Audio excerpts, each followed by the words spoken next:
In front of me is HUAWEI Enjoy 20 SE, and let me show you how to change date and time in this phone. So at first, let's open the settings, then reach System and Updates, and go to Date and Time. Here you will notice automatic date and time, but you can turn it off by using this switcher, smoothly unmark it, and now you can set date and time manually by yourself.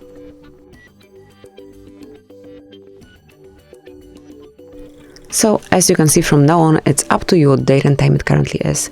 It's the same if it's about the time zone, just pick the one that you want to apply, and that's it. You can also manage dual clocks if you want to. Obviously, you can turn them off, but if you want to use it, just pick your home Siri then, and it can be Leeds, or you can add some Siri. It can be Liverpool, for example. And also this panel allows you to change the format of your clock, so you can use either 24-hour format clock, or you can turn it off and have 12-hour format clock. Whenever you want to go back to automatic setup, just mark the switcher and that's it. So that would be all. This is it. Thank you for watching. Please subscribe our channel and leave the thumbs up.